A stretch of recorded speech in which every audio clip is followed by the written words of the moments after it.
If 125 degrees made a sound, this might be it. This Siberian husky, far away from the land of her ancient Siberian ancestors, living in Furnace Creek, California, the largest community in the majestic Death Valley National Park, which is considered the hottest place on Earth.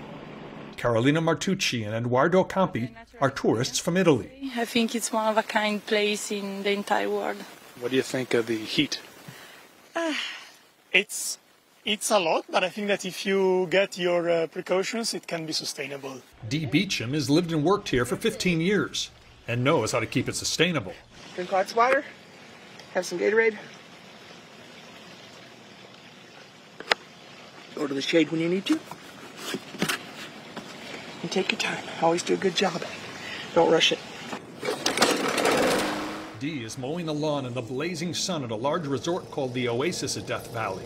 She's the lead gardener who moved here from Michigan. I love the things I do, the people I work with, and the job that I do.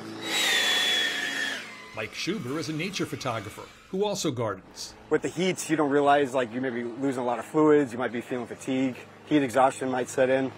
So you just kind of want to, like I have a schedule like on my alarm, so it's like it forces me to take a break. Like I'll start going off my in fact, while we were talking, it was just going off. So I was like, oh, it's time for a break. Sorry to interrupt. No, you're good, you're good, yeah. He also has one other tip. Just gotta love the heat.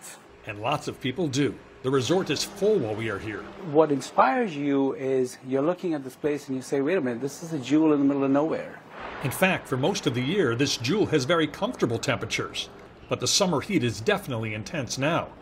Almost all outdoor workers start early, so they're done before the mercury finishes its climb.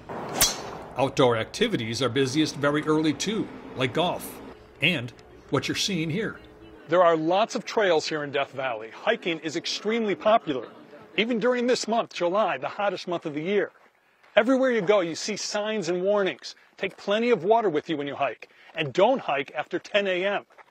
Right now, the day is still young, it is still morning, and the temperature is 111 degrees. Relatively moderate compared to the 120 plus, which is only a few hours away, which leads to the outdoors becoming rather desolate, and indoor Death Valley coming alive, like at the ice cream parlor. Here in Death Valley, in July, working here, is it the best job or is it the best job? It's definitely the best job. But Dee Beecham thinks she also has the best job. Does she ever even consider moving back north? Not in the cold. I don't want to be in the cold. Ever. You're happy with this? I'm happy with this. Is perfect. Shortly after 8 p.m., the sun sets. The temperature goes down to the low 90s overnight before another scorcher today. Anderson, there's no such thing as a cool summer in Death Valley, and that's precisely why so many tourists want to come here in the summer and experience the intense heat for themselves. It's on their bucket list. That being said, it's nice to see that the tourists here, for the most part, seem to be paying attention to the residents here, seem to be respecting Mother Nature. We don't see any biking, we don't see any jogging, just a lot of slow and deliberate walking and a lot of water bottles. Anderson? Gary Tuckman, thanks.